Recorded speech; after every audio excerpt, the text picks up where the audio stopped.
প্রিয় দর্শক, আসসালামু আলাইকুম। প্রদমে চলছে বিশ্বজুড়ে উত্তেজনা। প্রতিপক্ষকে 1 ইঞ্চিও ছাড় না দেওয়ার হুঁশিয়ারি দিচ্ছে পরাশক্তিরা। এই মুহূর্তে হাতে পাওয়া ভয়ঙ্কর কিছু সংবাদ নিয়ে হাজির হয়েছি আপনাদের সামনে। ভিডিওর শুরুতে থাকছে আজকের গুরুত্বপূর্ণ সর্বশেষ সংবাদ শিরোনাম। প্রথমে জানিয়ে দেব নির্বাচনের আগে যুক্তরাষ্ট্রের সঙ্গে চুক্তি, যা বললেন বাণিজ্য উপদেষ্টা। আরও জানিয়ে দেব শ্রমবাজারে সনদ জালিয়াতির বিরুদ্ধে ব্যবস্থার নির্দেশ প্রধান উপদেষ্টার। এবার জাতির উদ্দেশ্যে নির্বাচনী ভাষণে নাহিদ ইসলাম, সামাজিক বৈষম্য দূর করে ন্যায়ভিত্তিক রাষ্ট্র প্রতিষ্ঠা করব। সর্বশেষ জানিয়ে দেব চট্টগ্রাম বন্দর ও ডিপি ওয়ার্ল্ডের চুক্তি বিষয়ে নতুন বার্তা আশিক চৌধুরীর। এতক্ষণ শুনছিলেন সংবাদ শিরোনাম, এবার বিস্তারিত। তবে তার আগে আমাদের চ্যানেলটি সাবস্ক্রাইব করুন এবং লাইক, কমেন্ট, শেয়ার করে পরবর্তী আপডেট পেতে আমাদের সাথেই থাকুন। নির্বাচনের আগে যুক্তরাষ্ট্রের সঙ্গে চুক্তি, যা বললেন বাণিজ্য উপদেষ্টা।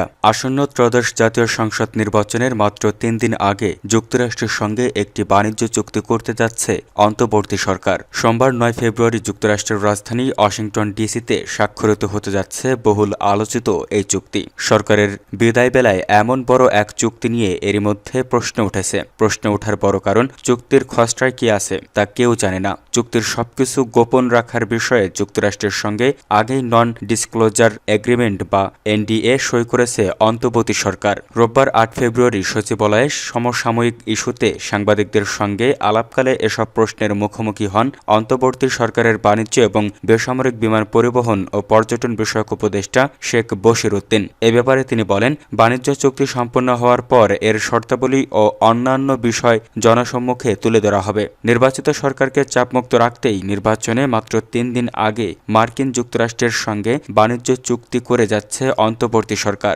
বাণিজ্য উপদেষ্টা বলেন, বর্তমানে যুক্তরাষ্ট্রের প্রায় 1 লাখ কোটি টাকার পণ্য রপ্তানি করেছে বাংলাদেশ।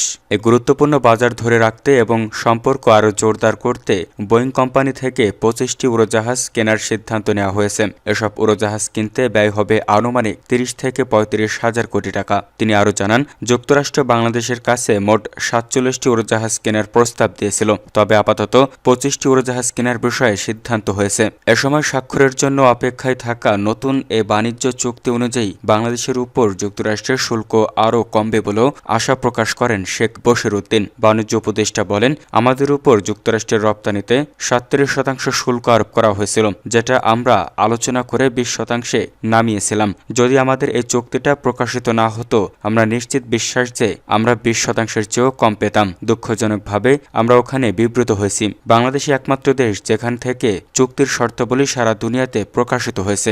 দায়িত্ব ছাড়ার আগেই সম্পদের বিবরণী জমা দেবেন জানিয়ে বাণিজ্য উপদেষ্টা বলেন, আমার সম্পদের বিবরণী তৈরি হয়েছে। আমার আগেও 22 জন মন্ত্রী ও উপদেষ্টা বিমানের পরিচালনা পর্ষদের চেয়ারম্যানের হিসেবে দায়িত্ব পালন করেছেন। আমি 23তম চেয়ারম্যান, আমি একমাত্র চেয়ারম্যান না। তিনি বলেন, আগামী 9 তারিখে যে চুক্তি হবে আমরা সেটা করেছিলাম শুল্ক আরও কত কমানো যায়। কতটুকু কমবে আমি এই মুহূর্তে বলতে পারছি না বা চাচ্ছি না। আমরা আলোচনার ভিত্তিতে দেখব।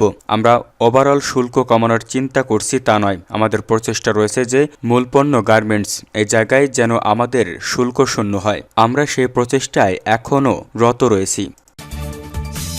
শ্রমবাজারে সনদ জালিয়াতির বিরুদ্ধে ব্যবস্থার নির্দেশ প্রধান উপদেষ্টার। আন্তর্জাতিক শ্রম বাজারে বাংলাদেশের সুনাম অক্ষুণ্ণ রাখতে প্রশিক্ষণ সনদের জালিয়াতি ও ভুয়া সনদের ব্যবহার রোধে ব্যবস্থা নেওয়ার নির্দেশনা দিয়েছেন অন্তর্বর্তী সরকারের প্রধান উপদেষ্টা ডক্টর মোহাম্মদ ইউনূস। রোববার 8 ফেব্রুয়ারি রাজধানীর তেজগাঁওয়ে প্রধান উপদেষ্টার কার্যালয়ে অনুষ্ঠিত জাতীয় দক্ষতা উন্নয়ন কর্তৃপক্ষের NSDA গভর্নিং বডির সভায় তিনি এই নির্দেশনা দেন। প্রধান উপদেষ্টা বলেন, বিশ্ববাজারে বাংলাদেশের শ্রম শক্তির চাহিদা অনেক, কিন্তু দক্ষতা প্রশিক্ষণের সনদ জালিয়াতি ও প্রতারণার জন্য দেশের কর্মীদের সুনাম ক্ষুণ্ণ হচ্ছে। চাকরিদাতা তারা যদি আস্থা হারিয়ে ফেলে তাহলে দক্ষতা উন্নয়নের উদ্যোগগুলো বিফল হবে উল্লেখ করে তিনি বলেন, এসব জালিয়াতি বন্ধ করতে হবে। বেসরকারি উদ্যোক্তারা যেন আরও স্বচ্ছ ও কার্যকরভাবে কাজ করতে পারে সে লক্ষ্যে প্রয়োজনীয় উদ্যোগ ও সমন্বয়ের উপর জোর দেন তিনি। সভায় নৌ পরিবহন এবং শ্রম ও কর্মসংস্থান উপদেষ্টা ব্রিগেডিয়ার জেনারেল অব এম শাখাওয়াত হোসেন, শিল্প, গৃহায়ন ও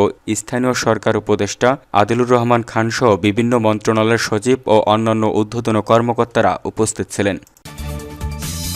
জাতির উদ্দেশ্যে নির্বাচনী ভাষণে নাহিদ ইসলাম সামাজিক বৈষম্য দূর করে ন্যায়ভিত্তিক রাষ্ট্র প্রতিষ্ঠা করব।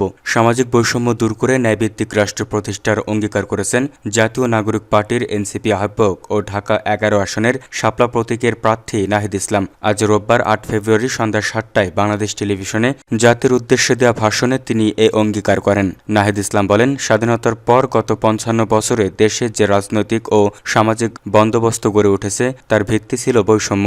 এই বৈষম্যের বিরুদ্ধে ২০২৪ সালের জুলাই গণঅভ্যুত্থান একটি ঐতিহাসিক গণবিদ্রোহ, যার লক্ষ্য ছিল পুরনো বন্দোবস্ত ভেঙে ন্যায়ভিত্তিক রাষ্ট্র কাঠামো প্রতিষ্ঠা করা। কিন্তু পুরনো ব্যবস্থার সুবিধাভোগীরা আবারও পূর্বেকার দুর্নীতিগ্রস্ত বেইনসাফের বৈষম্যমূলক কাঠামো ফিরিয়ে আনতে পূর্ণ রাজনৈতিক শক্তি নিয়ে নির্বাচনের মাঠে নেমে পড়েছে। এনসিপি নেতা আরও বলেন, আমাদের লক্ষ্য খুবই স্পষ্ট, ঘুষ, দুর্নীতি ও রাষ্ট্রীয় সম্পদ লুটপাটের সংস্কৃতির অবসান ঘটিয়ে অর্থনৈতিক বৈষম্য বিলোপের মাধ্যমে ন্যায়বিচার প্রতিষ্ঠা করা এবং রাষ্ট্রের সম্পদ জনগণের কাছে ফিরিয়ে দেওয়া। এনসিপির আহ্বায়ক পররাষ্ট্রনীতির ক্ষেত্রে নতজানু অবস্থায় পরিহার করে স্বাধীন, ভারসাম্যপূর্ণ ও মর্যাদাপূর্ণ কূটনীতি গ্রহণের কথা বলেন। প্রতিবেশী রাষ্ট্রসহ সবার সঙ্গে পারস্পরিক শ্রদ্ধা ও ন্যায্যতার ভিত্তিতে সম্পর্ক গড়ার অঙ্গীকার করেন তিনি। বিচার বিভাগ সংস্কার, শাসন ব্যবস্থার বিকেন্দ্রীকরণ, সংখ্যালঘুদের অধিকার সুরক্ষা, নারীর সম অধিকার, স্বাস্থ্য ও শিক্ষা খাতে দুর্নীতি বন্ধ এবং কর্মসংস্থান সৃষ্টিকে অগ্রাধিকার দেওয়ার কথাও নাহিদ ইসলাম তার ভাষণে বলেন। দ্রব্যমূল্য নিয়ন্ত্রণ, কৃত্রিম সংকট সৃষ্টিকারী সিন্ডিকেট ভাঙা, কৃষকের ন্যায্য মূল্য নিশ্চিত করার প্রতিশ্রুতি ছিল এই ভাষণের গুরুত্বপূর্ণ অংশ। এছাড়া পুলিশ বাহিনীকে দলীয় প্রভাব মুক্ত করে জননিরাপত্তার গণসংস্থায় রূপান্তরের পরিকল্পনা তুলে ধরেন নাহিদ ইসলাম। চট্টগ্রাম বন্দর ও ডিপি ওয়ার্ল্ডের চুক্তি বিষয়ে নতুন বার্তা আশিক চৌধুরীর। অন্তর্বর্তী সরকারের আমলে কাতার ভিত্তিক প্রতিষ্ঠান ডিপি ওয়ার্ল্ডের সঙ্গে চট্টগ্রাম বন্দরের ইজারা চুক্তি হচ্ছে না বলে জানিয়েছেন বিনিয়োগ উন্নয়ন কর্তৃপক্ষ বিডার নির্বাহী চেয়ারম্যান আশিক চৌধুরী। রোববার ৮ ফেব্রুয়ারি গণমাধ্যম কর্মীদের সঙ্গে আলাপকালে তিনি কথা বলেন। আশিক চৌধুরী বলেন, চট্টগ্রাম বন্দরের নিউমোরিং কন্টেইনার টার্মিনাল এনসিটি ইজারা প্রসঙ্গে ডিপি ওয়ার্ল্ডের সঙ্গে আলোচনা চলছে। আজ তারা একটি চিঠি পাঠিয়েছে। এতে তারা আলোচনা বিষয়ে সন্তোষ প্রকাশ করেছেন, তবে চুক্তির শর্ত পর্যালোচনা করতে তাদের আরও সময় লাগবে। সেক্ষেত্রে আলোচনা চলমান থাকলেও সিদ্ধান্ত নেওয়া এখনও সময় সাপেক্ষ বলে জানান বিডা চেয়ারম্যান। তার মতে, যেহেতু আমাদের হাতে আর ২ কার্যদিবস সময় আছে, তাই আশা করছি এই আলোচনা এ সরকার পার হয়ে, নির্বাচন পার হয়ে আগামী দিনেও চলমান থাকবে এবং পর্যায়ক্রমে এটি ফলপ্রসূ হবে। এদিকে এনসিটি ইজারা না দেওয়ার দাবিতে রোববার সকাল ৮টা থেকে অনির্দিষ্টকালের কর্মবিরতি শুরু করেছে চট্টগ্রাম বন্দর রক্ষা সংগ্রাম পরিষদ। কর্মসূচি শুরু হওয়ার পর চট্টগ্রাম বন্দরের অপারেশনাল কার্যক্রম পুরোপুরি বন্ধ হয়ে গেছে। কর্মবিরতির ফলে জেটি, ইয়ার্ড, টার্মিনাল, প্রশাসনিক ভবন এবং বহির্নোঙর সহ আউটার লাইটারেজ সব জায়গায় পণ্য খালাস ও পরিচালনা কার্যক্রম বন্ধ রয়েছে। এতে দেশের প্রধান সমুদ্র বন্দর কার্যত অচল হয়ে পড়েছে। বন্দর রক্ষা পরিষদের সমন্বয়ক ও বন্দর জাতীয়তাবাদী শ্রমিক দলের সাধারণ সম্পাদক মোহাম্মদ ইব্রাহিম খোকন বলেন, সকাল ৮টা থেকে বন্দরে সব ধরনের কাজ বন্ধ রয়েছে। দাবি আদায় না হওয়া পর্যন্ত আমাদের এই অনির্দিষ্টকালের কর্মবিরতি চলবে। এর আগে ডিপি ওয়ার্ল্ডকে পরিচালনার দায়িত্ব দেওয়ার সিদ্ধান্তের প্রতিবাদে গেল ৩১ জানুয়ারি থেকে আন্দোলন শুরু করে বন্দর জাতীয়তাবাদী শ্রমিক দল। পরবর্তীতে বন্দর রক্ষা সংগ্রাম পরিষদের ব্যানারে তারা আন্দোলন চালিয়ে যান।